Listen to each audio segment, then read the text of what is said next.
Okay, so I think we're going to look to start this session, BME Careers in Industry. My name is Donald Peterson. I'm an associate professor of medicine at the University of Connecticut School of Medicine, where I'm the director of the biodynamics laboratory that looks at exposure response. I do a lot of work not only academically, but also with industry through contracts and so forth, and primarily have been responsible for placing a number of students that have come through with me into industry jobs, not academics. I'm also the director of the undergraduate program at the University of Connecticut. So here today we have three distinguished panel members from industry to work with answering questions that you may have for looking at jobs what's after graduation, whether you are undergraduate, graduate, or even postdoc. As a matter of fact, I want to take an interactive approach with this panel discussion today. So we're not so rigid, we're more laid back on what I mean is participation as we go through real time. So there's going to be no formal presentations. So unfortunately you look at the Windows screen all through the hour and 15 minutes. Rather, raise your hand if you have a question. And again, this is going to be feedback mechanisms. I think I saw a hand in the back already. I want to get a show of hands. Let me see how many people in the audience are an undergraduate student. Okay, graduate student, postdoc, faculty. Good. Yeah, faculty's not allowed here. All right. So permit me to read the description of the panel for today, so that you can refresh yourself as to why you're here. Not like you really need that, right? Maybe it's more for us. But here we go. Explore the many and varied career options in industry for BME professionals. You'll discover the best ways to find jobs in industry and the recruitment process. You will also hear examples of good and bad resumes to help you create your own winning resume for industry. Finally, this session will offer some valuable tips for making your first year on the job in industry a great one. So at this point, I'm going to introduce our panelists. We'll probably go well beyond some of the message that I just read. These are high-end individuals in their corporations, very much in tune with the hiring process. These are the people that will be working with, cutting-edge engineers within certain environments within their industry. So this is your time in the spotlight to ask these individuals as to what it means not only to work for them, but getting some tips and feedback as to what it would be to be a professional BME within industry. So right here, the first person immediately to my left is Mark Bryan. He is the Senior Director of Core Technologies at Medtronic. So thank you for joining us, Mark. To his left is Dan Broom. He's the R&D Director in Wound Closure and Biosurgery from Covidien. And I'm based in North Haven, Connecticut. I'm sorry, Medtronic is in Minneapolis. And many other places. And many other places. And Caroline, and to his left is Caroline Malakay. She's from Siemens Healthcare. She's a senior engineer in their innovation group. So first I want to thank you for joining us today and taking time out of their busy schedules to come here and to provide a service, a community outreach to you guys, the upcoming professionals and leaders in our field in biomedical engineering. So I think what I'm going to do is I'm just going to start the discussion with the panel, and any of you would like to go first, and maybe talk about career options for biomedical engineers and some of the limitations. We just came from lunch, so if you see me falling asleep, I have a full belly. We just came from lunch, and we had a very lively discussion on these very topics that we're going to be talking about today. And we all of us iterated back and forth as to some of the very important aspects that students, graduate or undergraduate, even postdocs, really need to understand before they go out and start seeking a industry job. And there's an awful lot that's there, including doing homework on the places that you are interested in, as well as seeking mentorship from your faculty that you do work with. And if you're not getting proper mentorship from them, seeking mentorship from others, being able to tap into people's networks. I mean, finding a job is not something that tends to be where you sit back, maybe play video games or watch TV, and someone calls you and says, hey, we heard you graduated from here, we want to hire you. It's actually a very proactive approach that needs to be taken. So we're going to start the discussion. So if anyone wants to discuss career options in biomedical engineering. And that's a very broad statement, isn't it? Because a lot of us come from different track backgrounds. Yeah. I mean, maybe we could start just by giving a little bit of background about ourselves. So hopefully it will put the discussion in a bit of context. So Yeah, actually, I think that's my fault. I think that's a great idea. We can start with you, Mark, in regards to giving a brief introduction, maybe a little bit more in depth as just the title. Sure. And we can go down to the panelists here and get that feedback. So maybe a little bit about Medtronic first, and we've got a booth out there, so please stop by if you want to understand a little bit. Can you hear me okay? No, not in the back. All right. Is that better? Okay. We'll lift this thing up. Yep. So a little bit about Medtronic, and we've got a booth out on the floor, so do stop by. You can get a look at some of the products. We should have a couple people there to answer questions if you don't get them all answered today. Medtronic's the largest manufacturer of implantable medical devices in the world. We have about 46,000 employees at Medtronic in total around the world. There's about, of those 46,000, 7,000 to 8,000 are scientists and engineers, and they work in a variety of functions. I can get to that in a minute. We're broken up into many different business units, and the thing to know about Medtronic, and maybe you can comment in your companies, we're a very decentralized company. Where some industries you may have a real strong central research organization. I happen to lead our one central R&D organization in Minneapolis, but we're very decentralized, so each of the business units of Medtronic is really its own entity. And the way we've grown is by and large by acquiring other companies. So we have an arm of the company that's our cardiac rhythm and disease management business. This is pacemakers and defibrillators, these sorts of products. And that's really where the company grew out of Minneapolis with that business unit. We also organically developed a neuromodulation business unit. We do deep brain stimulation and spinal cord stimulation for pain and spasticity, these sorts of things. But then beyond that, we really grew, like I said, by acquisition. So we have a diabetes business unit. We make insulin pumps, and they're in Northridge, California. We have a spine division that's headquartered in Memphis, Tennessee. And I could go on, but we've got a large number of business units. Again, we grow by acquisition, and now we're acquiring companies overseas. So we just acquired a spine company in China. We made a pretty large investment in a structural heart company in China, and I think this is going to be the wave, and we'll maybe get into that in a little bit. So that's Medtronic. Myself, I'm like you said before, I'm a senior director of core technologies. I have a group of scientists and engineers that do things all the way from material science, that are experts in polymers and metallic materials and next generation materials. We also do surface science, biocompatibility toxicology, mechanics and biomechanics, and trying to really understand the loading conditions in the body. So that's what the group does that I lead now. I came to the company as a material scientist. So I work as a biomedical engineer, but I didn't get a degree in biomedical engineering. That's pretty common within the company. So maybe we'll get into that a little bit later, but I think there's a certain amount of breadth that you need to have to be a real strong biomedical engineer, but then there's some depth that you need to have in a particular discipline that's required and that we look for in candidates, in fact, when they come to Medtronic. So I started as a material scientist. I did everything from failure analysis to welding to design of stents to design of spine products, and really you don't know where the job's going to take you, and for most of you, you probably really don't know what you want to do, and that's okay. You're going to take what you're really good at now. You're going to come in and get that first job like I did, and then I just branched out from there. So I moved from that into the cardiac rhythm and disease management business. I worked on pacemaker leads and defibrillation leads for the heart. I worked on stimulators.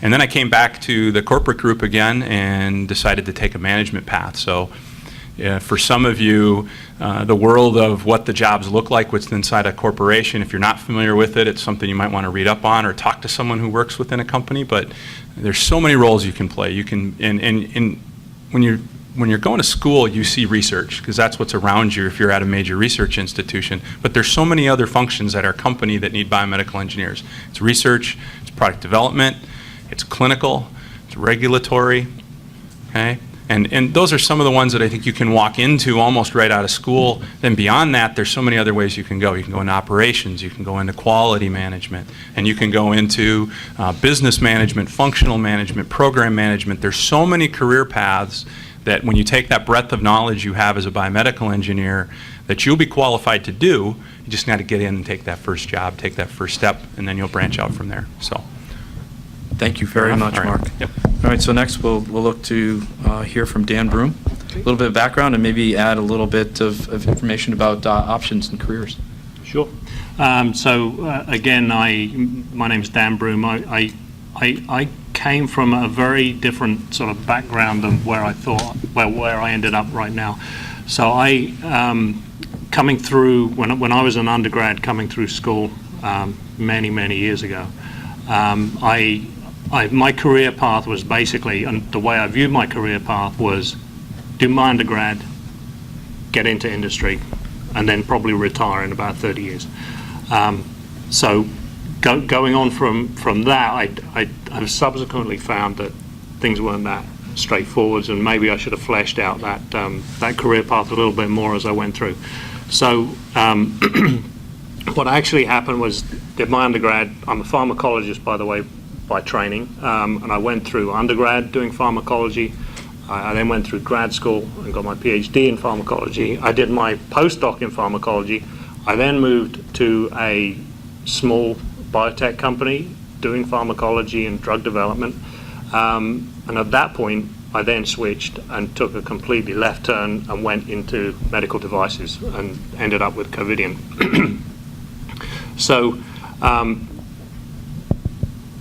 When I got to industry, obviously the key things that I found were important were obviously my technical skill set when I got in through the door.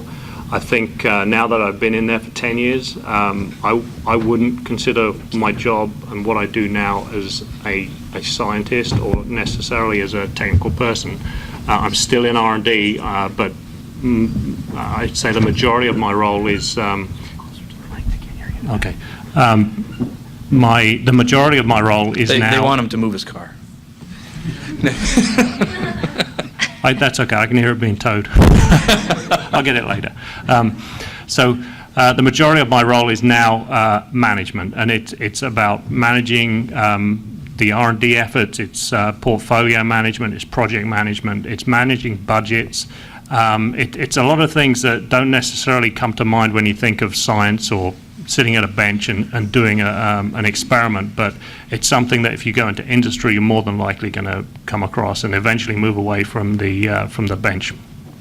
In fact, when I was going through my undergrad and my grad school, when my mentor came into the lab with a white coat on and was obviously going to do some sort of lab work, we all sort of ran out terrified. It was like, what's he doing here, and why is he planning on doing an experiment?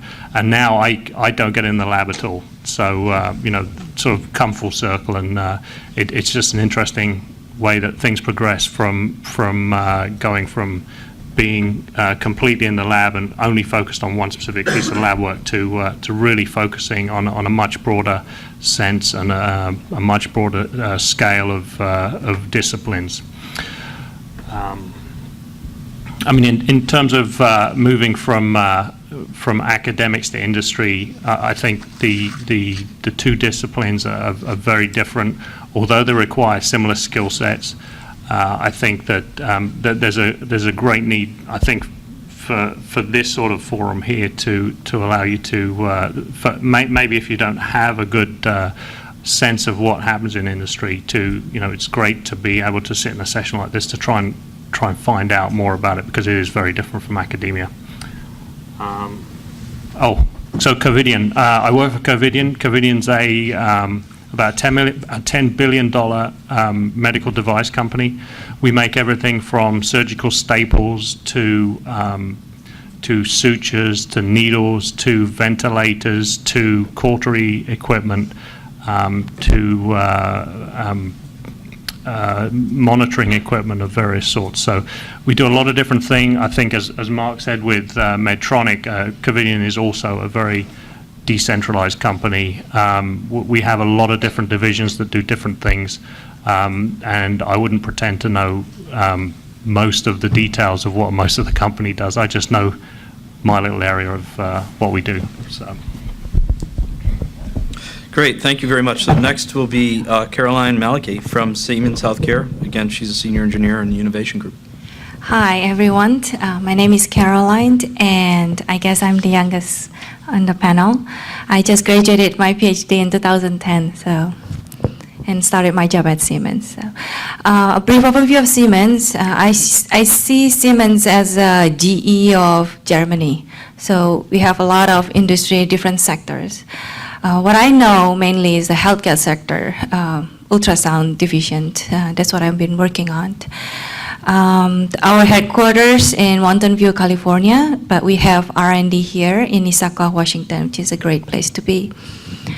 I graduated from Columbia University in 2010 with a degree in biomedical engineering, but my undergrad was electrical engineering from University of Minnesota. And after I graduated from Columbia, actually the director of Siemens came to me and asked me whether or not I want to work with him, which very surprising and unusual. It turns out that it's very common at Siemens Healthcare, especially ultrasound divisions. Even right now, we are alert of everything that students presented in the conferences in IEEE, BMES, or ultrasonics, or IS2 conferences. And we pay attention what the students doing, and we write the names and read their papers, and we like them, we keep in touch with them, actually.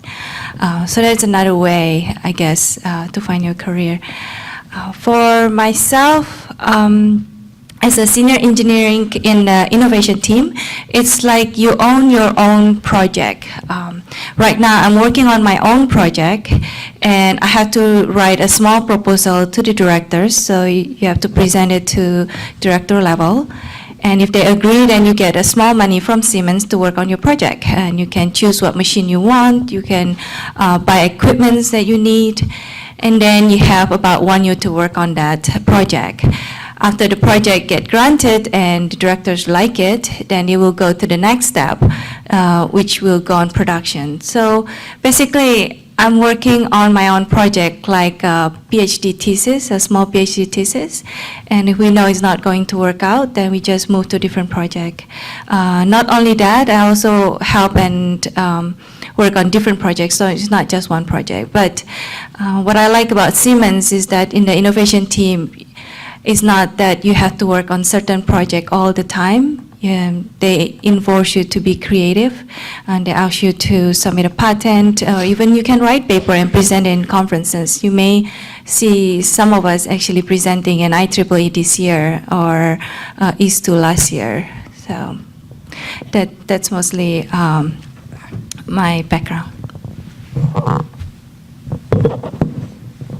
Okay, great. So you probably see what I'm doing on the screen here.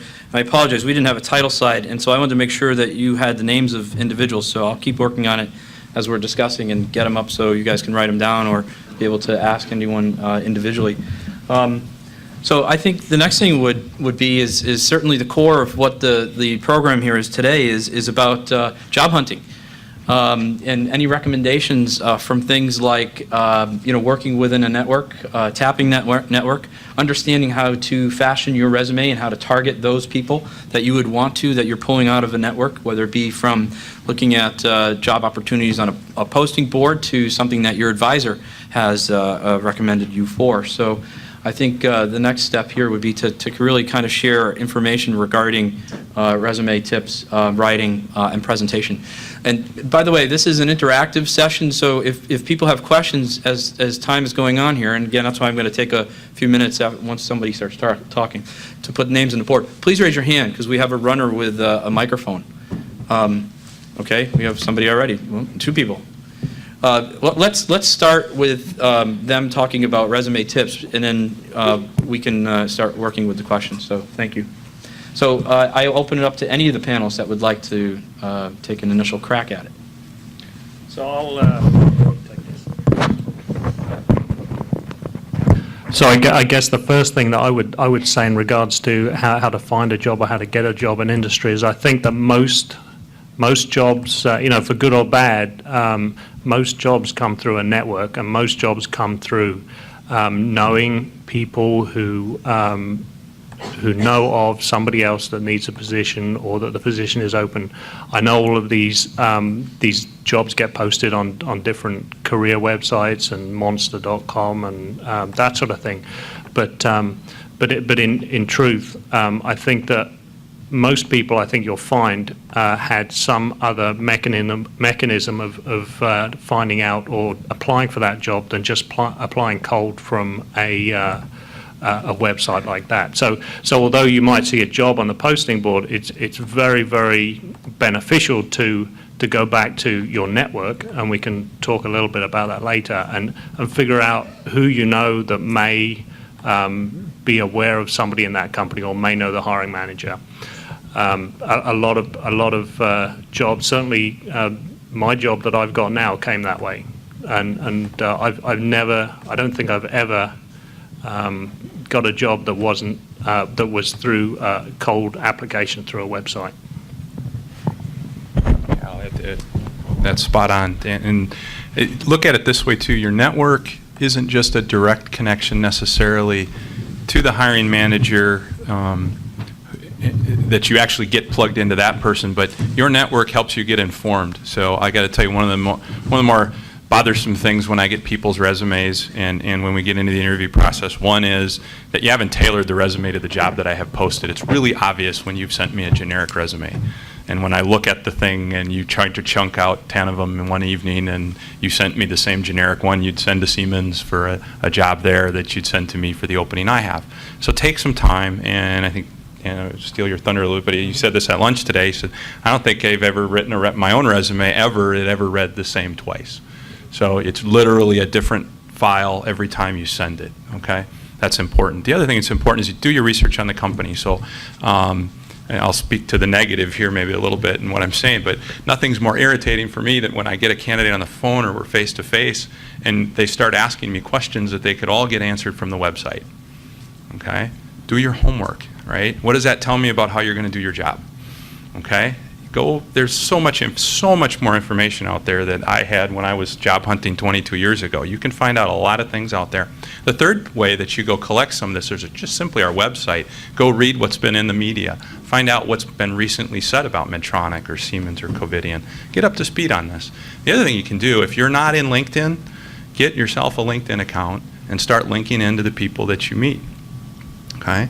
This is a tremendous resource for you, and the way I talked about it at lunch today is you never know if your Uncle Bob happens to know Dan, okay? And you go to apply, you find out the name of the hiring manager, you find out the name of the HR person, or you just find out that I know someone who works at Siemens, and you just ask them to do an introduction and ask if they wouldn't mind meeting you for coffee or just taking a phone call and tell me a little bit about the company. Okay, that tells me you're someone who's going to do what it takes to get the job done. You're going to go research your information. It's the same stuff you do when you try to solve a problem in school, when you're trying to do a homework assignment, right? Apply those same things when you go to go interview for this job, but get connected to people. The other piece of this is, what's beautiful about this LinkedIn tool is you can keep track of people for 20, 30, I'm going to assume that the tool, whether it's LinkedIn or something else down the road, you'll be able to keep track of people for a career, okay? So start doing it now. Start connecting to each other, by the way. Your peers in this room here are also people that you're going to rely on for a job someday, perhaps. Think not just about this first job that you get, but the second one or the third one. Okay? I'd like to add to that. Actually, we recently just hired a person, one engineer from conference. I met him 2 years ago in conference, and I saw what he did is a good work, and I talked to my manager, said that we need this guy, but he hasn't graduated yet at that point. So he just graduated last year, and then I met him again in conference and asked, are you looking for a job? And he said, are you looking for someone too? And I said, yes. Are you going to industry or academia? He wants to go to industry. So I get his name card and he sent me his resume. I sent it to my manager and he got hired 3 months afterwards. So I guess my advice is present very well in the conferences and then approach all the company representative and not just introduce yourself, but introduce what idea you have, like what can you give them like this guy said, oh, I can make this user interface that make it very easy for your project. I was like, yeah, that's a good idea. So that's another approach. Yeah, I mean, I think the personal aspect of this is very critical. I don't know how many people were in the session this morning in here, where Lisa showed the organizational chart with HR funneling across to some of the R&D managers that are more of the hiring managers than HR, and she made the point that HR doesn't have the hiring decision, it's the R&D people. So if you know those people, you can, and HR is in the loop to make things easier for the hiring process. And unfortunately, sometimes that can screen out some people that really shouldn't be screened out. So if you have that personal connection, it's that much easier. But Yeah, I'd actually like to add and come back to what Mark had said earlier in regards to resumes.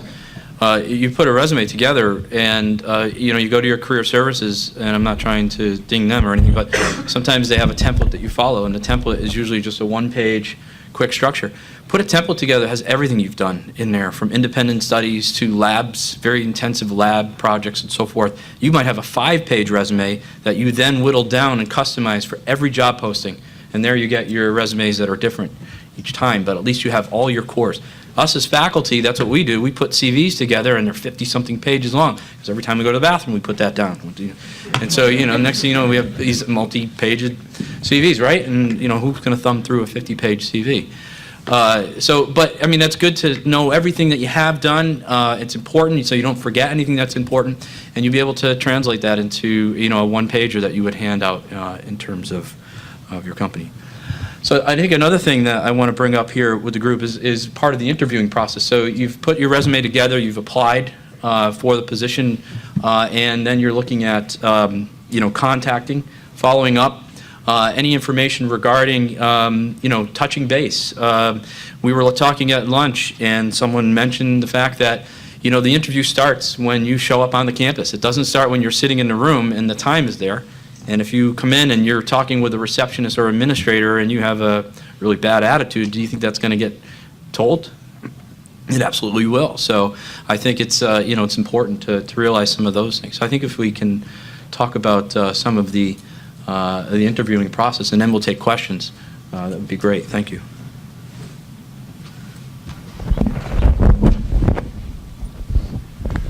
I think going into the interview, one of the key things to remember is that it's more than likely that you have a lot of the background in terms of the education and the sort of general area of technical expertise that the person or the interviewer will want and the position entails.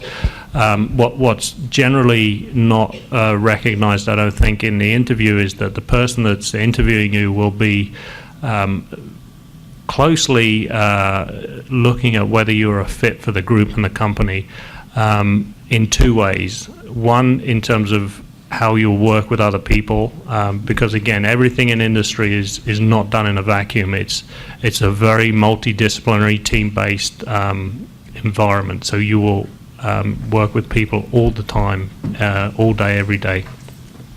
And the second is they want to see somebody that's engaged in the job itself. So they want to see that you're interested in the position, that you're curious about the position, that you're really interested about what you're doing there. I mean, I view every job you have is not just you working for the company, it's you gaining some experience and some knowledge out of that position as well. And if in an interview, if I'm interviewing somebody and they have no questions and they don't show any curiosity about the job, and they just say, it doesn't matter what it is, I'll just take it, it's a job, that's a big red flag, because I want somebody that's there and says, well, what am I going to be doing from day to day? What am I going to get out of this job too? How can I, apply what I have, and how can I add my knowledge to the company and give the company the value for money that they want, but also how is this going to benefit me and my career in the long run? Because those two things go hand in hand. I think the company benefits from having employees that are really, really vested in their jobs and care about what they're doing. For the interview process, what Siemens does, we look at the resume, but we not really pinpoint each section of the resume. We mostly talk to them and very technical interview. That's what Siemens does, very, very technical. They really want to know, you know what you're doing. And if you put, C++ or MATLAB, we will ask questions, very technical. That's one. And the interview for Siemens lasted a day, and you interview from the manager, directors, and also your peer. So we actually, I and my colleague interview someone that will work with us. So we want to know if this person is a team player or not, whether or not we can work with this guy or this girl. That's very important. So it's not just technical aspect. I guess most PhD will pass for the technical aspect, but personality too, that whether or not we can work with you, that's one thing that's very important. Great. I think at this point, we'll take some questions. We're gonna have more topics we're gonna talk about, so I'll take a few, and I'm sure, don't be afraid to ask. I'm sure with the size of the group, we're not gonna have anybody who's in fear of asking. And then we'll take a few, and then we'll move on to some of the other topics that we want to cover here for you. So who's first? There were some hands earlier. I think there's one microphone running around, so be patient with the one person. There we go. All righty. So who you are and what university, or if you're from another company or something, please tell us who you are. Hi everyone, I'm Rabia Chehaltani and I'm a PhD student graduating in December from Temple University. So I guess my question is a very general question. You mentioned that the career in industry is very different from a career in academia. And being a PhD student, interacting with my advisors, with the postdocs in the lab and everybody else, I think I have a pretty good idea what a career in academia will be about, basically writing grants. So, and I have an idea, I have some sort of idea of how a career in industry would be, but I'm not sure how realistic it is. So, if any of you could comment on what are the main things that you can think of that are different in industry than academia. I'll start with this one. Thank you. First of all, if any of you do go into an academic career and you get tired of writing grant proposals, then come and talk to us, because we've got solutions for that. That's what we get to do, right? That's part of that. Get out of the lab. So I'm going to answer your question. It's really hard to capsulize that. I'll tell you that right now. I can't give you a simple description of what it's like to work in industry, right? Any more than I could have probably given you a simple description of what it's like to work in academia. So that's really hard to answer, because it really spans the gamut from, hey, if you like to work at the bench, and I've got teams, all the many teams that I've gotten that are around Medtronic, we have people that if you like to work in the lab and you want to have your nose down in the lab, there's a way to keep your nose down in the lab for your whole career. If that's what you love and that's what you're passionate about, there's a way to do that. If you like sitting in front of a computer and running models day after day after day and not talking to anyone, we got jobs like that too, okay? And people find their way within a company. When you don't feel like you're comfortable in what you're doing, you got to say something and you got to talk to people, okay? Now, the first thing I'd say, if you weren't where you are at in your academic career and we were scrolling back, and I'm guessing some of you in the room are, is go out and work within a company. Get a summer job, get a part-time job. There is no substitute for you getting an internship. And I'm guessing, how many of you here in this room have worked within industry already?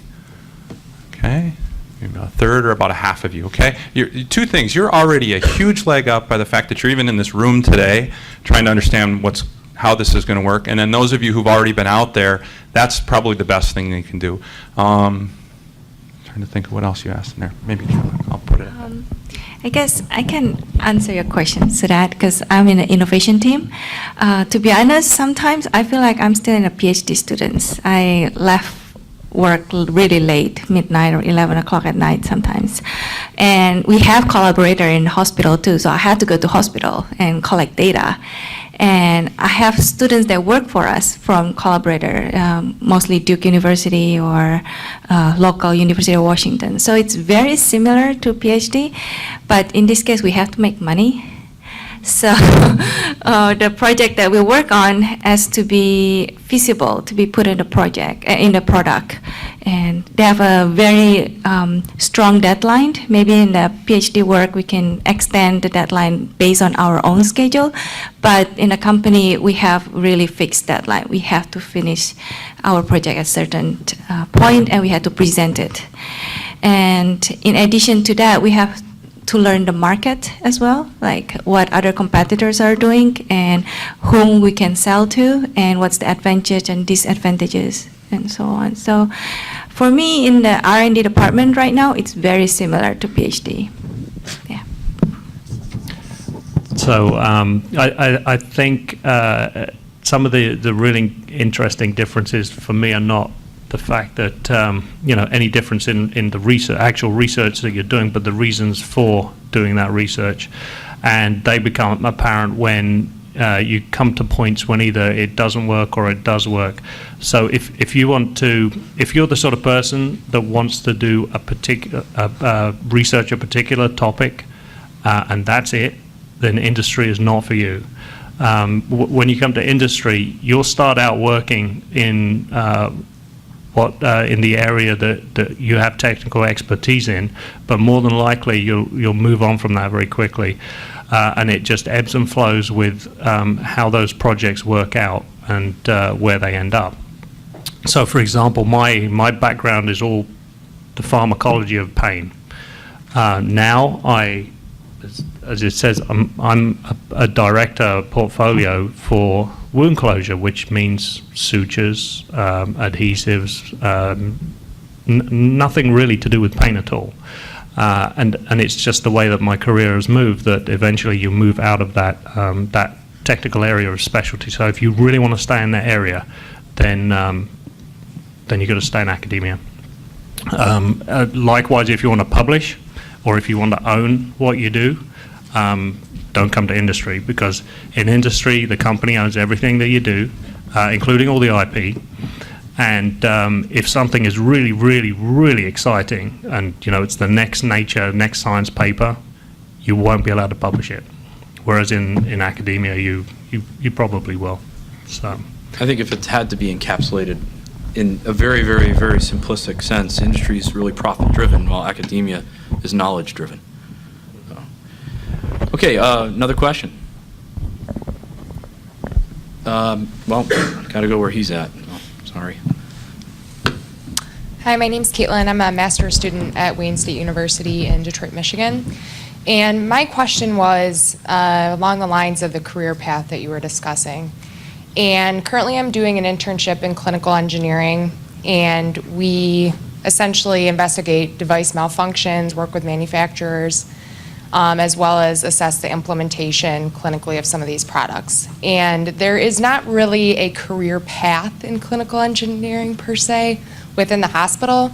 So I was wondering if this would prepare me potentially to transition into a career in industry later on with that type of background. yes. So, and if I understand what you're talking about there, I mean, I mentioned earlier, there's an absolute need, probably the largest shift I've seen in our company, Medtronic, in R&D dollars lately has been from developing the hardware and doing the science in the lab to clinical studies.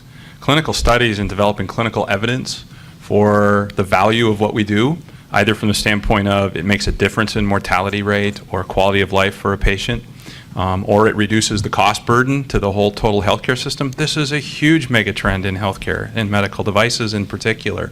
So all that experience you've gained working in a hospital, working with that staff, and then likewise understanding the science behind the technology that we're working on, huge need for that in clinical, but also on the regulatory side. So ultimately, the people who decide, generally speaking, around the world, whether we get to sell or market our product or not, are regulators. Most governments, either they already have or they will eventually, as they mature, will have a regulatory system for approval of our products, and a lot of the experiences you described would apply. The other place is in sales and marketing, and some of you in this room will end up in sales and marketing.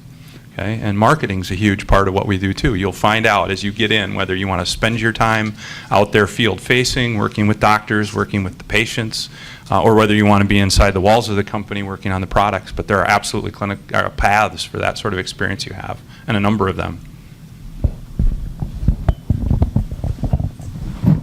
At Siemens, actually, we do have clinical group.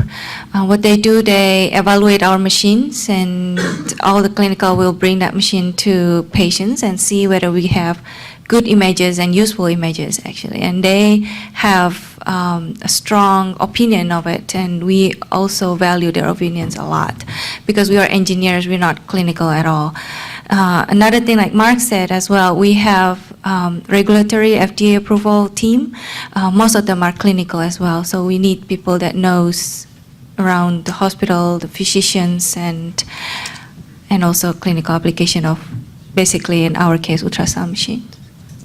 University of Connecticut, by the way, has had a very successful clinical engineering program for many years.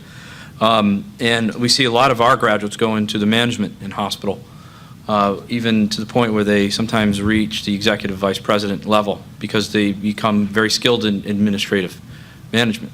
And they also go on to other companies, whether they be medical device or otherwise, to become very skilled administrators. So I think keep that in mind. There's many career options with that track.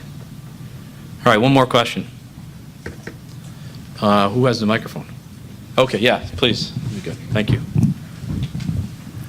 Vimal Swaroop, I'm a graduate student at the University of Utah.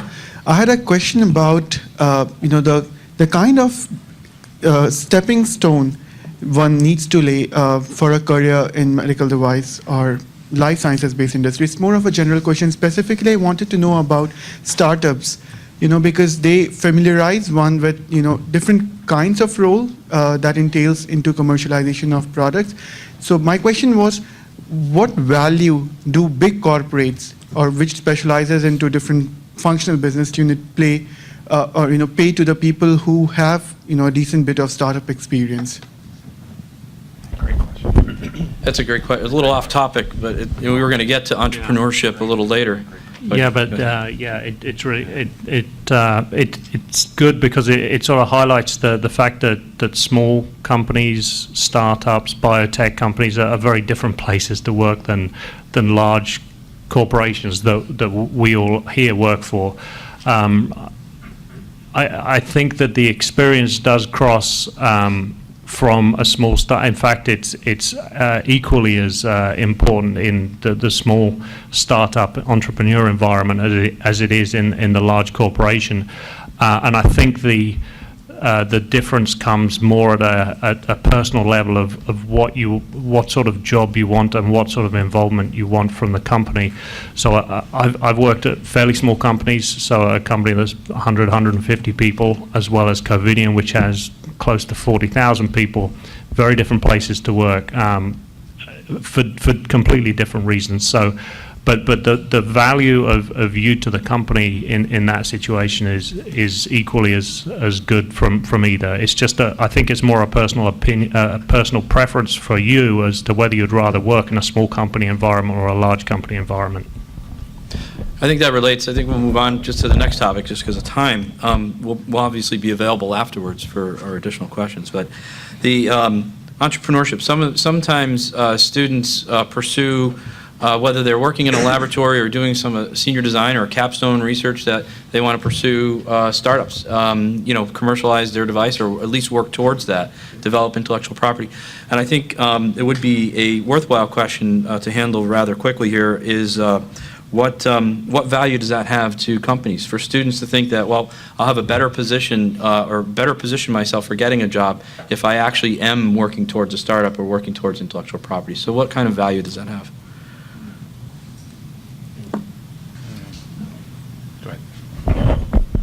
Yeah, that's an interesting question. I'm not. I think it would depend on the individual that we're talking about. I think because again the sort of qualities that a company's looking for, and the idea that somebody is working towards a product is great. I mean, but if the person has that business sense of that's why it's happening. I think there's more use to that in if the person was interested in taking the product to a certain stage and then possibly selling it to a company than to have the goal of getting a job within a company. But I haven't come across that situation very often where somebody is developing something with the aim of getting a job. Yeah, there definitely are managers within Medtronic that prefer people who've worked at startups. So there's as many opinions on who you should hire. Do I want someone who's been big company, very specialized in a function, or do I want someone who's been broad and seen a lot? My experience has been, if you're the kind of person that likes to take risk and you're not worried that you might not have a job in 2 months, you'll just go pick up another one, boy, you go work at a startup because that's what it's going to be like, right? You're living from one round of funding to the next. It's exciting as hell, though. All right, so you're going to be doing purchasing one day, you're going to be working the clinical side the next day. You don't know where you're going to be working next and what you're going to be doing, but it's really exciting. I didn't personally work at one. I wished I would have actually started out my career in a startup. In hindsight, I wish I would have done that. I'm sitting here now saying, maybe that's what I want to go jump and do, right? Our company is filled with people who kind of get tired of everybody second guessing everything you do. Okay, so if you're one of these people that wants more control, you want autonomy, you want to be able to make decisions and let it go the way you want it to go to a startup. They don't have enough people around to look over your shoulder. Okay, you're kind of on your own. You want more structure and you want some guidance and get a chance to learn to do what you're doing in front of you and let other people worry about the day in, day out. Are we going to function tomorrow or not? Work at a bigger company. Okay. So those are some of the personality fits, but in the end, are any one of those skill sets better or worse? They're just different. Right? So your life's all about stretching yourself in one direction or the other. Go stretch yourself. You're just going to become that much better in the long run no matter what you do. So I don't think it's better or worse whether you go to one or the other. It's just like Dan said, I think personal choice. Yeah. In Siemens in Issaquah, we actually have a couple of people that actually work at startup before, but they're quite senior. They have their own company for 10, 12 years, and they decided they want to go to bigger company, work at Siemens. At Siemens, they make their own team, kind of like a small startup within the company, and they have their own project as well.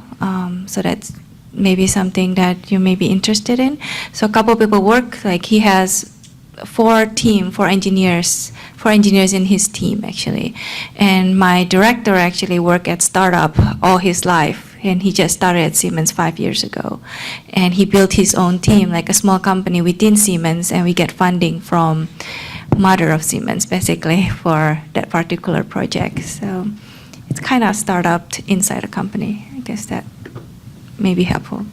Anybody have a quick entrepreneur-based question? No, guess not. Okay, so I think moving on, we had talked about a little bit starting off in regards to networking. So what does that mean? I think networking also goes hand in hand with mentorship. So whether you're an undergraduate or a graduate student or even postdoc, you really have mentors, right? And those mentors are going to be across the board as to what their background they're from, whether they're in the BME department or some other engineering department or even some of the basic science departments. These are individuals that obviously have impacted your life, but may have networks that they know of folks, like we mentioned and alluded to earlier, that might be worth massaging for and finding out about contacts. And mentorship is very important because I think a lot of successful people that I come across, as well as my colleagues here on a day-to-day basis, have really come from really good mentorship. And have great stories to tell about somebody who's taken them under their wing or knows somebody who's been taken under a wing and been guided. And so I think if you are in a situation where you are experiencing much mentorship, maybe you're not working from your end to actually facilitate the mentorship and could be able to provide yourself a better way of working with individuals on that. So I think I want to ask the panel to maybe say a little bit about mentorship and networking. Before I do, I actually should have said before that I'm the Industry Affairs Committee Chair for the Biomedical Engineering Society, and this is a new committee, and as we move forward, I'm trying to bring in industry more to our events here for the national meeting on a yearly basis, and really show that we are a trade show. And the reason why we're a trade show is because we have the intelligence to make things happen. So we're not selling wares or things or hardware, you name it. What we are selling is intelligence. So I think industry should be here because we have the best and brightest biomedical engineer students and potential employees and colleagues right here in this very conference. And so networking is an opportunity that can be structured as we go forward. And it's going to be very important, and I think you'll hear from my colleagues here, that networking is almost half of the game, if not more than half of the game, when trying to actually find a job. So I think I'll turn it over to the panelists for some comments and discussion on networking and mentoring. Because I just graduated 2010, I can answer this question quicker. My mentor is actually my advisor, and we've become very close, and she's very nice to me. Maybe I'm lucky. I have a very good advisor. When I graduated, she asked me whether or not I want to go to academia or industry, and I said I want to go to industry. And she started to contact her colleague that actually work at different companies, work at GE and Philips actually for me. But unfortunately at that time, Philips and GE has a hiring freeze, and they actually offered me an internship while waiting until they can hire people. So I guess that's one thing. Keep in touch with your advisor. They've been in the field. They know whom to contact, even in the industry. And the second one is that for the networking, LinkedIn is a good source. But I'll be a bit careful about LinkedIn because someone added me in LinkedIn, and then he emailed my boss saying that he knows me and then submit his resume, which is strange. So I want you to be careful on LinkedIn. If you connect with someone, make sure you know that person and talk to them in person if you want to submit the resume or looking for a job before contact her or his manager.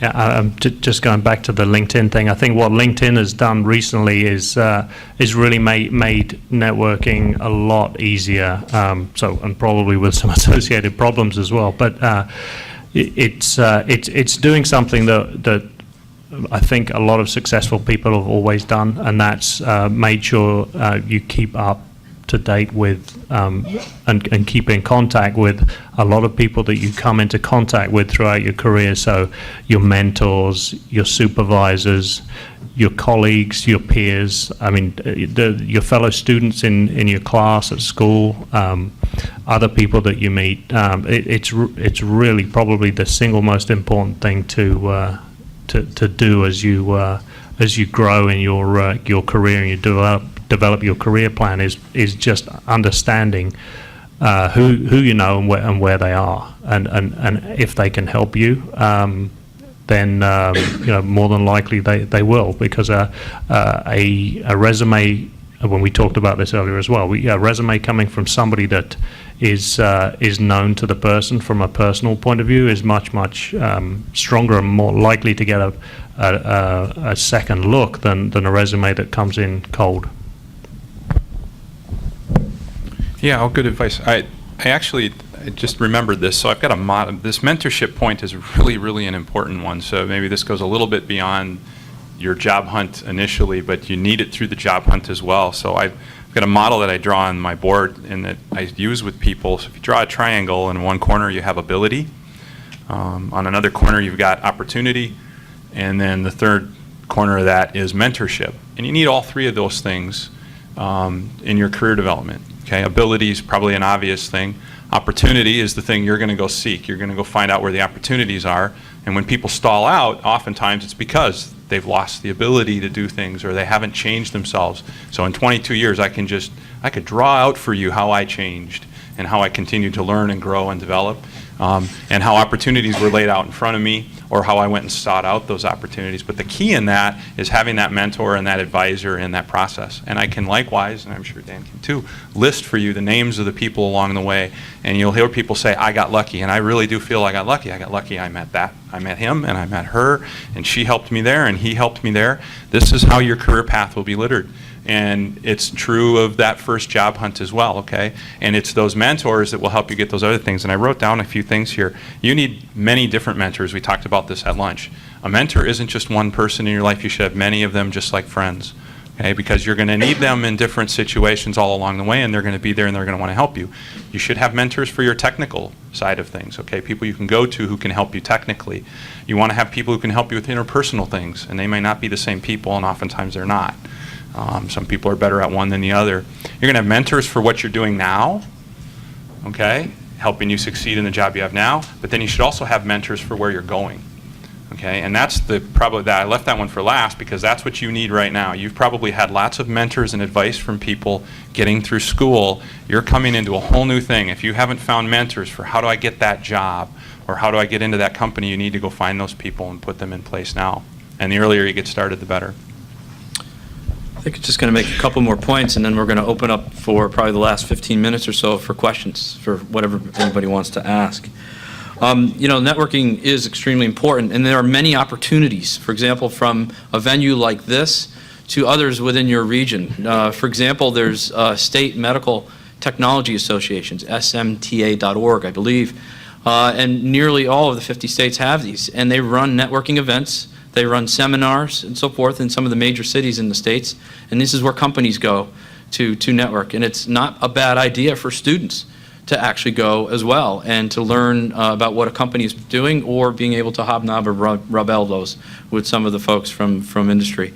So I think one of the key messages too is you can't sit on your duff and expect opportunities to come to you. You have to go out and create your doors and make things happen for you.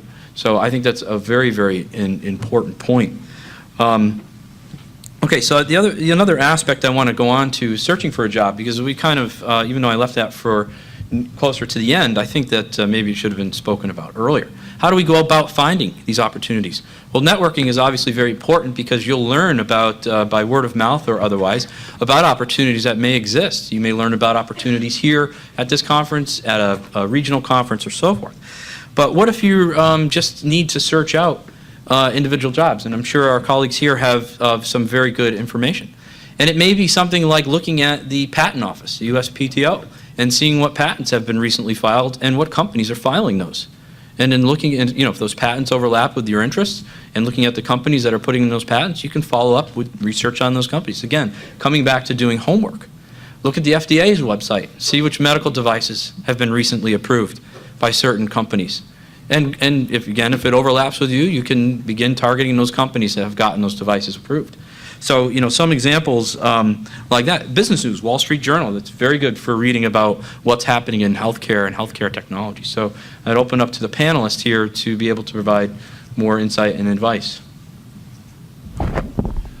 So the thing that comes first to the top of my mind is when I was coming out of my my postdoc, and obviously at that point I was working very technically involved with pain research and the pharmacology of pain. I would, whenever there was some news of companies in industry that either merged or they were having an investor day or an annual report, I would read some of I wouldn't say I would read all their annual report because I'm not that interested, but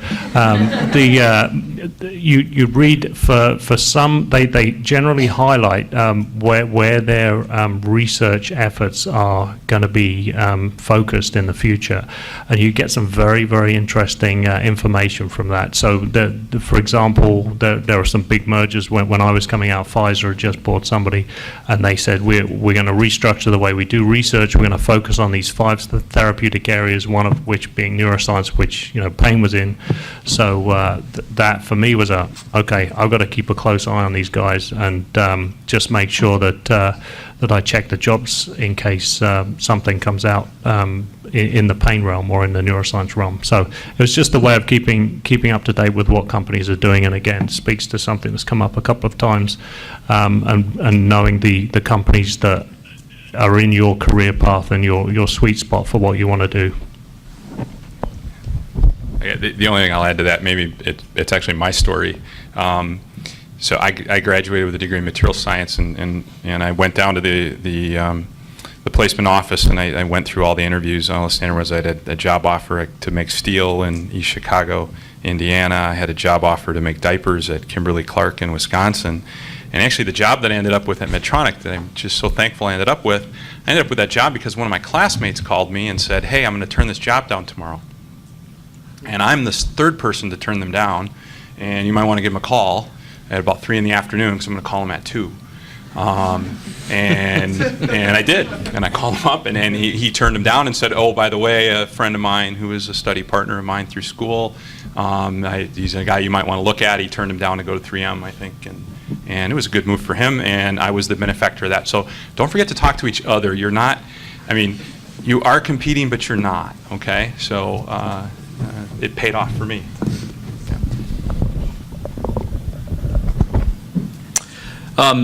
Another tidbit for you guys, there's a website called manta.com, M-A-N-T-A. It's a small business database for the country here nationally, and you can go and search certain states and type in, for example, Connecticut medical devices, and it'll show you that there's all these different suppliers and so forth. If you for example, it's easy to sit back and say, who are the big names for medical products? Johnson & Johnson, Covidien, Medtronic, and Siemens, and so forth. But what about those other ones that might be closer to home? Maybe you don't want to go so far. You want to go back home after school. Use the manta.com website. It's not manta.org unless you want to give to Save the Manta Rays or whatever. It's manta.com. But it's a great tool. And so these tools are there for you to search to be able to find and create your own opportunities and doors. So I think before I open up for questions, I want to make one last point that we discussed at lunchtime, is that everybody has something to offer. Everybody's unique. And if you're coming from a school that's not so well known, that doesn't mean that you're out of the picture. If you're applying for a job that you think is high-end and you have your colleagues or peers that are coming from higher-end universities than yours, maybe because you weren't as lucky to get full funding or a scholarship or something like that, that doesn't mean that you're out of the game. I've experienced situations where resume reviews where they've gone through and weeded out some of the folks coming from higher-end universities because they felt some of the engineers coming in would be a little bit needy. And so they wanted people who were, grassroots and really hard workers. So, and I'm not saying that the higher-end universities are at a disadvantage. Of course, they're not. Those graduates have a lot to offer. I think we all have a lot to offer. So I think one message is to create a portfolio for yourself. Like an artist would go out and bring the works that they sketch and draw. Maybe you should bring your works too. Independent study reports, senior design reports, other types of works that you've done and been involved with. And when you go to an interview, bring these out and say, by the way, here's why I'm the best candidate for this position, because here's the expertise that I have. And when they ask you technical questions about MATLAB and so forth, you're right there and say, well, let me show you what I've done with this.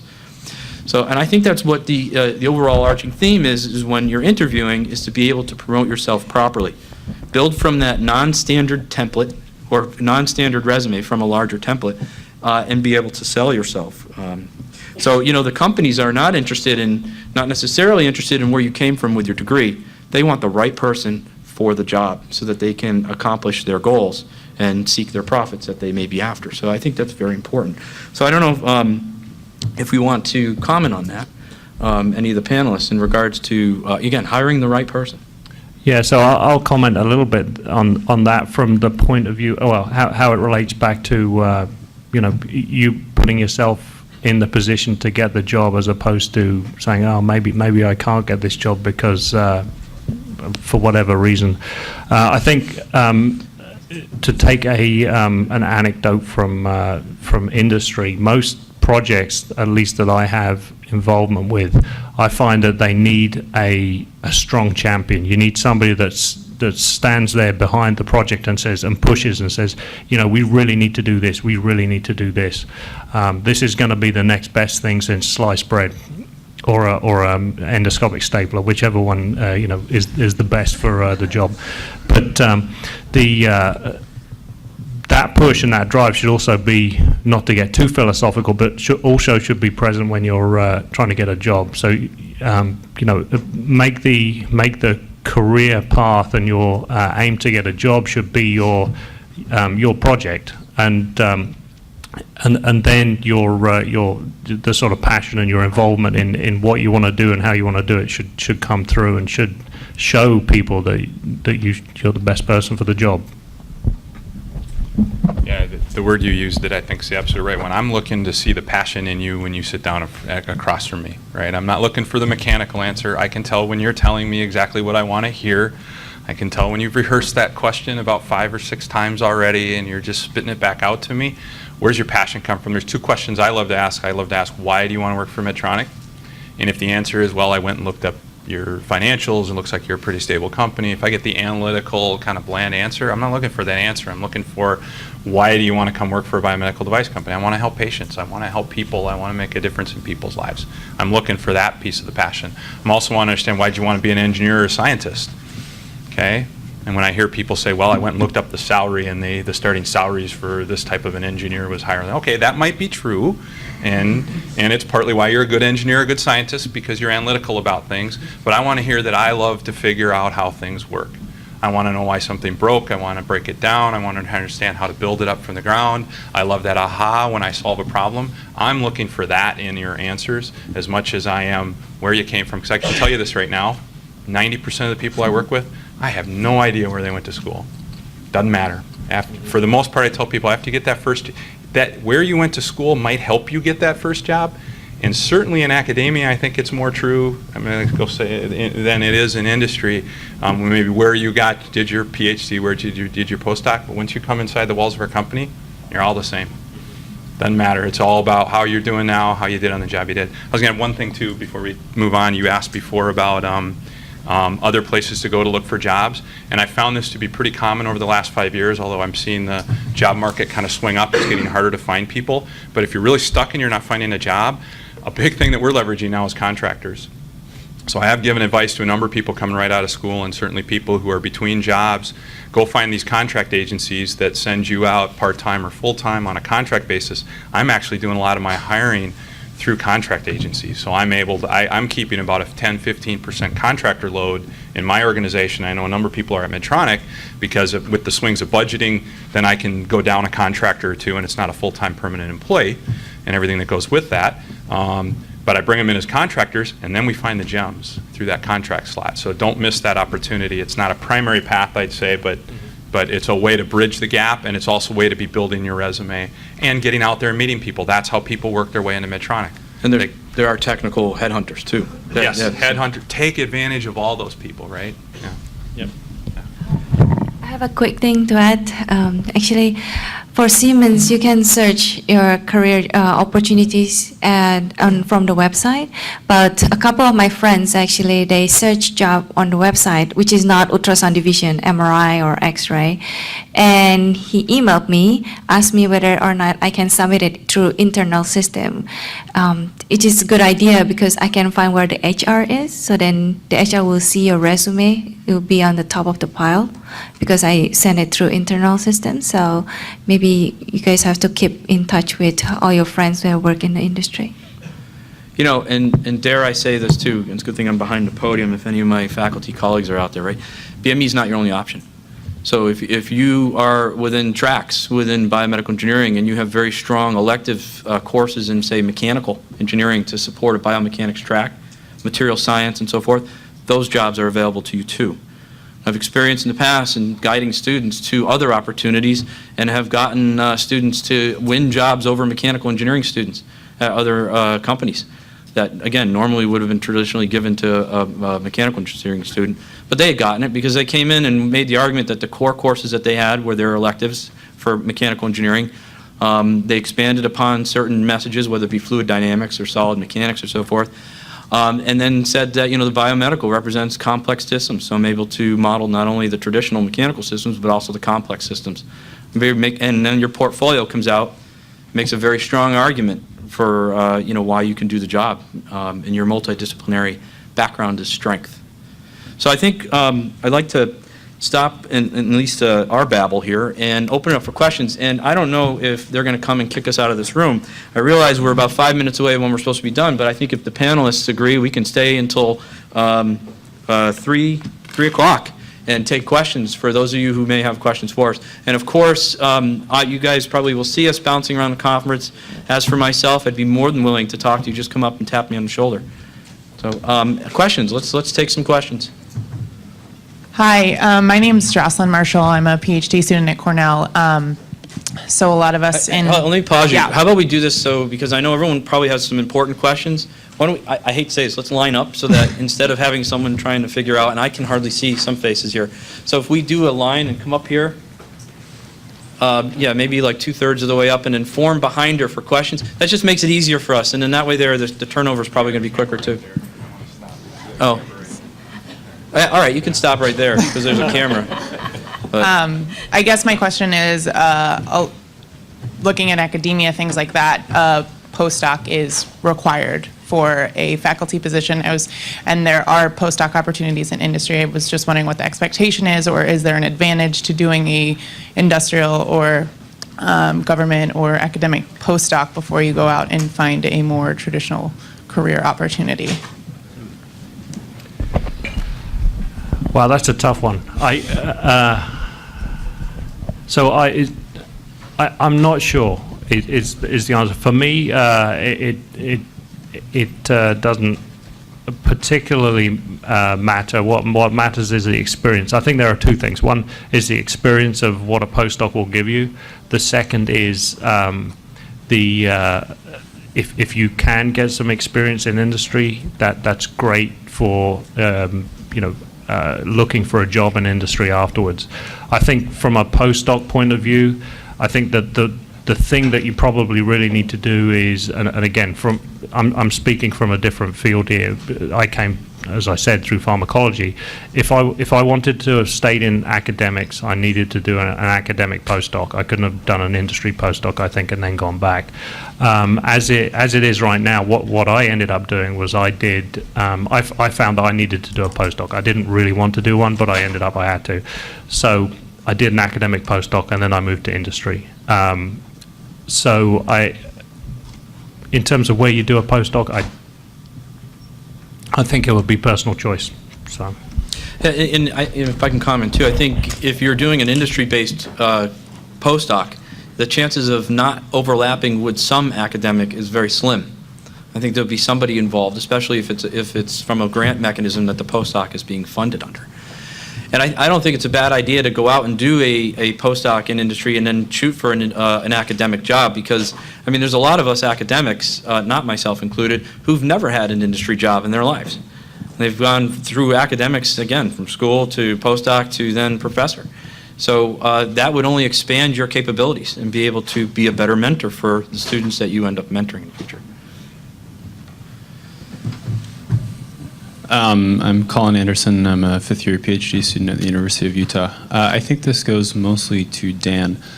So your background is obviously not focused in engineering. I'm in biomedical engineering, but I feel that my project is kind of mechanistically focused. So how did you go about using your skills and kind of being able to target more engineering-type careers when your background wasn't quite as engineering-focused? Yeah, so it's interesting because a lot of some of the early work that I did when I got to Covidian wasn't engineering in basis. So again, I worked as part of a team, and the team had engineers, material scientists, that sort of thing on it, and I did something that was much more in line with my background. So again, in the biology, the physiology, the pathophysiology of particular conditions. So so utilizing that part of my background, not necessarily the pharmacology part of my background, is what got me into that got me into that position, and that sort of speaks to some of the comments we were making earlier about really tailoring your resume to different positions. So, you got a lot of different experiences in a different and skills in different areas, so you can really tailor your resume to those points. I'm going to turn what you said on its side. I'm not hiring you to be an engineer when you come in the door. You don't learn enough in an undergraduate program to come in and engineer a device for me. I need to teach you how to be an engineer. You don't have the breadth of knowledge of our product space and everything else to be an engineer day one. What I'm hiring you for is your fundamental mechanistic knowledge. I want to hire people who know the basics and the fundamentals in a field, in an area. I like to draw people as a T. Okay, so you've got this, you need to have an area that you're really deep in, and what you went and did, and coming from a science field, let's say, or doing more research, is you got really deep in something. That's what I'm hiring you for. Biomedical engineers tend to have more breadth than, say, a straight-up mechanical engineer or material scientist, but I need that depth, and I need that breadth, and it's that science background that I'm really getting, that I'm not going to teach you all the fundamentals and basics, because I need you to get in and start working on a product, but don't look at yourself as any less qualified because you were more researchy and science-based. Nobody knows how to be an engineer day one. Yeah. And actually, what you'll find when you get into industry, although as Mark says, you need the depth, the technical depth, to get that initial job. But once you get into industry, a broad spectrum is something that serves you very well as well. Just one other comment about the industry being, interested in engineers. One of the things I think we're finding is coming increasingly into play in R&D in medical devices is the interaction of those devices with the body and the biology behind, what's happening and how can you improve whatever you're doing to get that device in or whatever condition that device is supposed to be treating, how you minimize impact otherwise to the body. So having that biological background is very, very important now. Hi, my name is Stephanie. I'm finishing my undergraduate at UT Austin and looking at further education possibilities. And I was wondering how, I guess in your hiring and everything, you value a master's versus a PhD.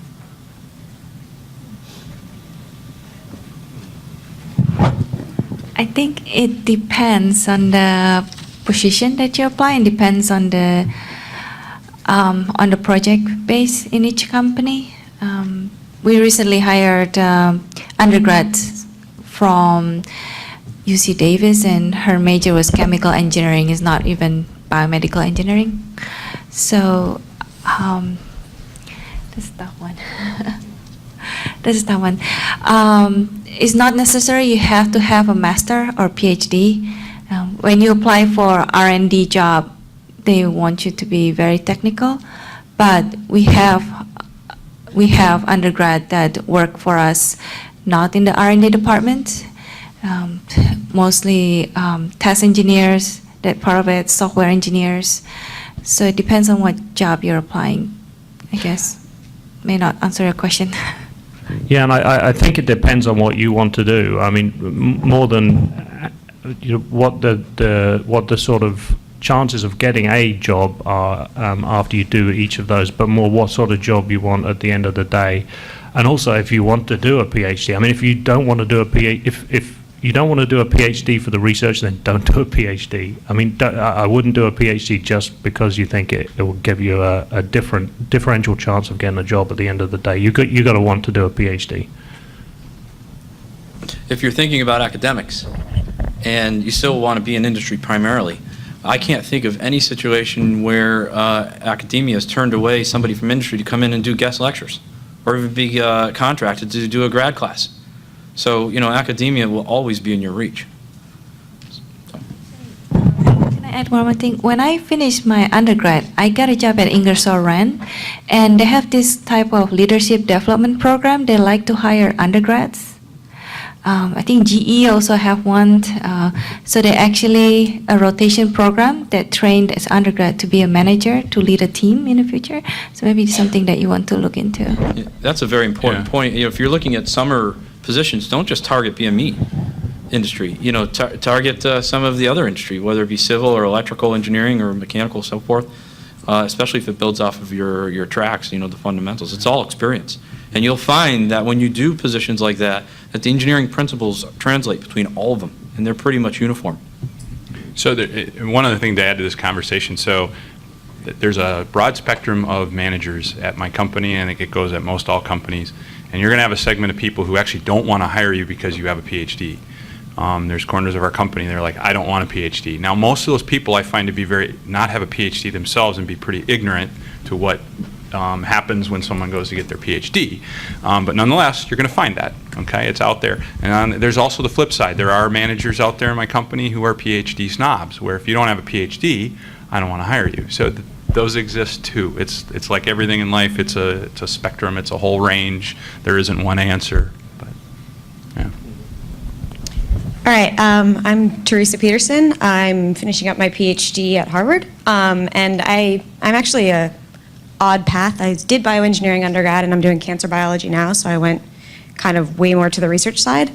But I'm actually interested in getting back more into the tech world, but not in research and development necessarily, but more in managerial, maybe administration. And I was curious to know, you all, both Dan and Mark, you both sound like you came through the research side of things and then moved into that managerial position. Is that something that you guys actually, like, your companies really promote? Should I be looking for research jobs? Or are people looking for that kind of, business management, that kind of position straight out of a PhD? It's a and great how should I question. focus my resume for that? Yeah, it's a very common question, actually. Yeah. And it's when I ask people, what are your long-range goals, I get a number of people that say very much what I just heard from you. But one thing you got to realize is a management track is something I believe very strongly you kind of got to get your feet underneath you, and you got to do the technical job for a little while. It's not something you're going to go right into. And you kind of got to do what you're doing today and do it well with your eyes on the long term. Okay, so, and the other part of the thing I'll say about that is, you don't know whether trust me, you don't know whether you want to be a manager yet or not. Seriously, because don't be so convinced that's the right path for you, because I've seen too many people get in the door and are just trying to, I want that manager job, how do I get to that job? And you really, there's a process you have to go through to get there. It's like a relationship. It's got to grow and develop a little bit, and you got to take your lumps, and you got to learn what that job is before you can manage others and be effective decision maker. So, and then the other thing I'll put to this too is I've seen a number of people who, actually I see a lot of this out of China right now, people who go undergrad, PhD, postdoc, MD, MBA. So I've seen these people that just boom, boom, boom. I met like 8 of them on my first trip to China, right, that did all of this schooling right all the way through. Okay, great, those people exist. From a business standpoint, I'd say if you think you want to go into business and go into that side of it, go to work for a while and actually try to get your company to pay for the MBA. Grad school, they pay you, or you get it covered, but it's not true in business school, and it can get pretty expensive. So get in there and find out if that's something you want to do, and listen really carefully to the feedback you're getting. Because I find a lot of people who, when they're young, think, okay, I'm going to go run this place. Don't listen to the feedback that they're getting and kind of get a little bit too big for their britches, so to speak. So, okay. Good. All right. You covered everything. Do you have something? Actually, I want to be a managerial position too. I'm a senior engineer right now. At Siemens, there are 2 branches. When you started, you can go to managerial position, managerial branch, or engineering branch. So I keep telling my manager that I want to be a manager. So what he trained me, he gave me project. So he gave me project that I become a project leader. And if I'm successful, finish that project, I get a bigger project. Something like that, and then I'll put my name out there, so the CFO will know me, CEO will know me, and the directors will know me. Then from that point, when there's a position opened, then they know the right person to choose, I guess. I'd almost, and you mentioned most of them in there, I think of it as 3 tracks, and Medtronic recognizes 3 tracks: individual contributor, program management, which you don't have direct reports for the most part, you're leading a project, and then functional management, which is a very different job from project management. Okay? And it's a different personality, functional managers versus program managers, but they're all paths then, and then where that goes in terms of middle management and senior management, they can come from either of the management tracks, really. Yeah. Could you just describe what those 3 tracks are, just in detail, just because you mentioned those, in a little bit more detail? So, at least from Covidion's point of view, we have a very similar, I think we have a very similar to Medtronic. We have the individual contributor, which is the person that doesn't want to deal with running projects or doesn't want to deal with managing people, and is more interested in, I think, as Mark described, doing the technical work, sitting at a computer or sitting at a lab bench and doing that work. Going to these conferences. Yeah. So the functional manager role is something that is more akin to what I and Mark both do, which is we manage people and we manage projects and we manage budgets and we interact with cross-functional teams to do that. But we use traditional, what I would call traditional management strategies to do that. So we have direct responsibility for people and budgets. What the project management track is more of an indirect management.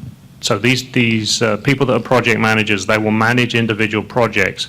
They will manage the budget for those projects, although they don't hold the budget themselves. And they will also manage a cross-functional team that does the project work, although those folks on the cross-functional team won't directly report to the project manager. And in my opinion, that's a very tough thing to do, because you have to lead by influence and you have to make sure that everything gets done. So hopefully that answered the question. I don't know if you want to add anything to that. Did you? No, that did, yeah, thank you. No. Hi, my name is Morgan Elliott. I'm a junior BME at St. Louis University. So earlier you were all talking about doing your research about the company so that when you go to interview or talk to these people like yourselves, that you know what you're talking about.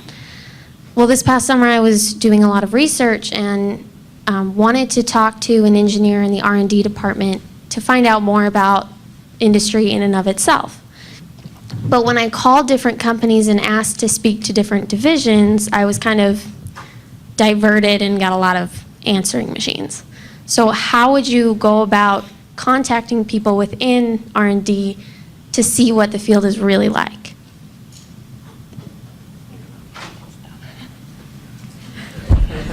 Okay.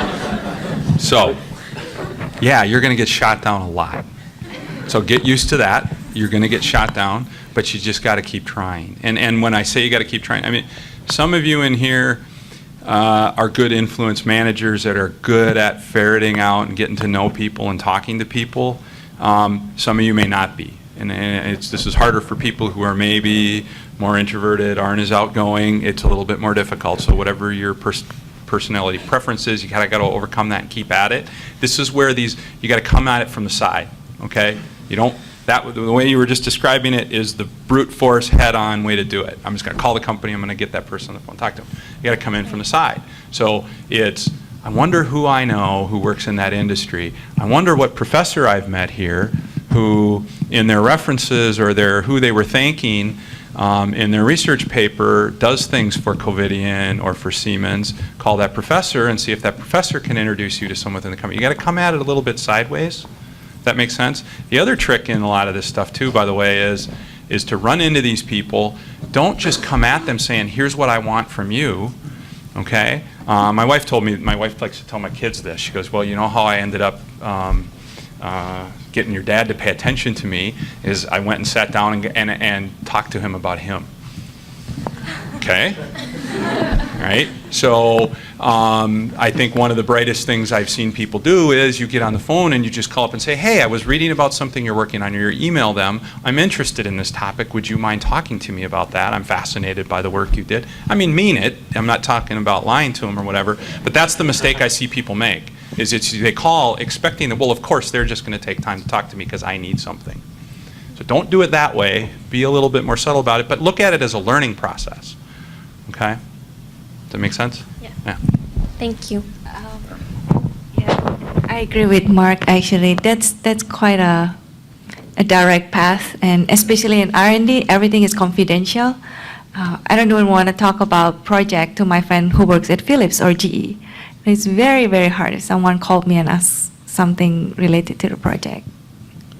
Yeah, that happens true in academia. You know, when we guide students to go do independent studies and get, whether they're volunteering or not, within people's lab environments so that they can get experience, usually the students walk up and are very bold that way, is, you know, this is what I want, and so faculty get turned off. So it even happens at your level right now, so you can practice.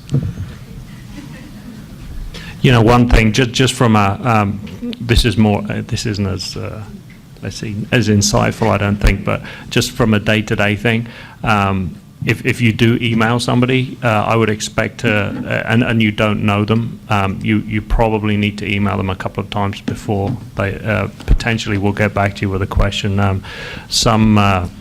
I find that with my email, it generally gets, if I don't do something with it immediately, it gets buried, and maybe it's just my manage my true, inbox skill, absolutely but true. yeah, it gets lost. So.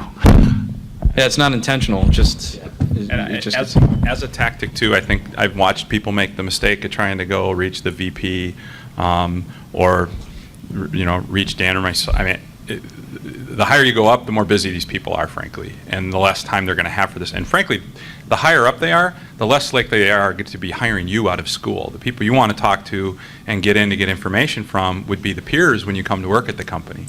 Okay, or even the administrative assistant in the department, or the, you know, it's not the engineer that you always have to get into to get introduced to somebody else.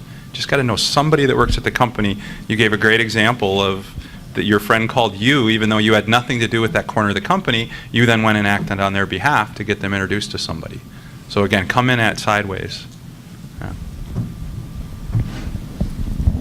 So, hi, my name is Alice Rocca, and I'm from the University of Washington here in Seattle. I'm a grad student. And my question has to do a little bit more with transitioning between companies. My understanding right now is that you should expect to probably move from company to company every 5 to 7 years, depending on your position. And I was wondering, is that something that you would expect someone to sort of talk about in their interview process? What do they want to get out of your company in the framework of where do they want to go from there to another company? Yeah. So I know Mark has spent quite a long time at Medtronic. So 2 years. I think actually that sort of situation is getting more and more unusual to spend the entire career at one company. So I think you're right. I think you don't go into industry expecting to spend your entire career with one company. I've been in industry for 10 years now. I've worked for 2 different companies, which is actually pretty good. So although you wouldn't expect to be at a company for 15, 20 years, when you're in your interview, though, I would definitely be under the impression or try and give the impression that you're going into the company not to stay 6 months to a year and then leave, or even 2 or 3 years. I mean, really, if the job is good and you enjoy it and the company is a good one for you to work at, I don't see any reason why you shouldn't go into that interview thinking, hey, you know, there is a chance if I enjoy it, I'm spending 20 years here. And the company will, the person you're interviewing with will want to hear that you're going to be vested or invested in the company as well. So then you wouldn't say that your company is either move up or move out. You do have the option to stay there and sort of stay along the same position that you're in. Yeah, absolutely. There are, again, I think Mark said it earlier with Medtronic, and it's the same with Covidien, that we have people that have worked in very similar positions for 20, 30 years because, you know, they've enjoyed what they do. They don't necessarily want to change or get into some higher management position, and, you know, they're happy. So. Hi, my name is Madhu Ravi Kumar, and I'm from Case Western Reserve University. I'm finishing up my PhD in December. And my question is more back to Mark when you mentioned the T that you were building and hiring off that technical background. Now, I'm doing neural engineering and neural interfaces, but mainly I also work on the hemocompatibility aspect of things, and I've done some work in cardiovascular biomaterials as well. And so I have more of that broad, like, disease aspect, but my fundamental skills have been in inflammation or in biomaterials-based ideas. And so are you hiring more on that technical background, or do I need to look at like the neuromodulation group? Like is it the disease that I don't necessarily want to stay within a particular disease. I'm open to moving to multiple different diseases, but it's that idea or that project-driven aspect that I'm interested in. So to use the analogy of the T, go look at jobs in neuromodulation, and when you go after that job, paint yourself as deep in neuromodulation. If you go and look at jobs where it's deep in biocompatibility, hemocompatibility, draw yourself as a T that's deep in that hemocompatibility side, if you in fact are, and that's what you're telling me, is you've got more than one area of depth. Great. Okay, it just gives you that many more options to narrow in to land that first job. But can you flex and go into other things? Absolutely. And is that something that you should be upfront about, or is that something that happens once you're in? Yeah, be upfront when you get to that. I mean, okay, there's several steps in this process. The first step is even getting them to talk to you. Okay, so that's where you really got to target your resume so they pull it up and go, oh my gosh, this person's such a great fit, I need to talk to them. Okay, now you're going to start talking, and when you start talking, now you're going to start to expose the breadth of you. Okay, you're still all those things that got you on the phone with them, but now you're going to talk about how much more you know and what more you're capable of, all right? And you've done your homework, so you know what they're looking for, and you can paint a broader picture of yourself. But yeah, absolutely be honest about where your breadth is. But don't apologize. I've seen people do this too in interviews, by the way. They show up and they start apologizing minute one. Yeah, I know I'm not this, and yeah, I know I'm not this, and it just kills me when they do that. Don't apologize for what you aren't. Just talk about what you are. And then I always like to ask the question, what worries you the most about taking this job? Or is there something you think you're not that might lead you to struggle? And be honest about it, right? But be tricky about it and kind of take the weakness and turn it into a strength. Right. You know, well, I'm not really good at this, but the great thing about that is I'm going to want to learn everything I can about it. So, you know, I'm going to pour myself into that, right? I mean, lots of ways to answer the question that are honest about who you are. Don't try to hide who you are in that process. There's 3 of you left. So in order to get the 3 questions, you have to be very quick. So I apologize for cutting the panelists off here. We're going to exit stage right after we're done with these questions. So if you have questions for us, so we can make room for the next panel coming in, we're going to be outside there. Okay? So we have to make these quick. Go ahead. Okay. Hi, my name is Allison Jacob. I'm a PhD student at Wayne State University in Detroit, Michigan. My question actually is related to after you get the job, for example, what are the expectations from somebody who earned a PhD degree? How much training do you generally expect to get on the job, or do you expect them to take over a project right away? I think it depends on who you work for and your mentor. But generally for me, coming out of a PhD to running a project in industry is different. So I would expect there would be some hand-holding initially to make sure that you're pointed in the right direction. Now that being said, the lab work side of things should be set. So in terms of doing experiments, I would expect that you'll be able to go off and hit the ground running. So. Next question, please. Hi, I'm Anugna Ghali. I'm a graduate student from Florida Tech. My question is, I work on the biomaterials, I work on bone. I want to know what jobs should I be looking for when I want to pursue my career with biomaterials. So you have a bioadhesives background, is that what you said? Biomaterials. Biomaterials background? Yeah. So what kind of... Can you just throw some light? Because I know what research is going on, but I don't know what jobs would I be looking in an industry. So, all right. So here's where you need to go. I mean, you get a sense for company names when you're here. Who are the companies that work in the biomedical device industry or whatever that would use that discipline, and just go start following their job boards. I mean, have you sat and looked through job boards yet? Not yet. No, okay. So that you just need to start looking at the postings. Go look at Medtronic, Covidien, look at the pharma companies. Spend a good 8 hours doing nothing but searching job boards and getting in and reading through. I mean, you got to put some time into this, and then you'll start to have it'll become pretty obvious to you that okay, there's some opportunity. And don't just narrow yourself down to people asking for BMEs, by the way. Mm-hmm. So people who are asking for material scientists, chemies, biology, you'll start to get a sense for jobs that you're qualified for, but they don't seem to ask for your major, and that's okay. And you said this earlier, you want to get in and convince them you're the right person for that job. All right, we're going to have to take our last question because thank you. the other speakers have to come up and get ready for the next panel. Hi, I'm Christy Harding. I'm an undergraduate at the University of Rochester, and I'll be graduating in May.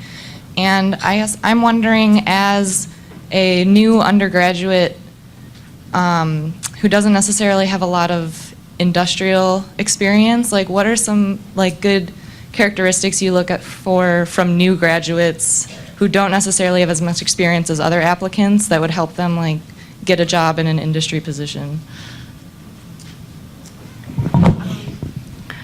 I guess my advice to you is, I guess what my experience when hiring undergrad, one is seeing the technical aspect. It's not really like, okay, we are looking for someone that can do programming. It's not necessarily certain language, that's one. Team player and also easy to train, like eager to learn something. That's one that we're looking for.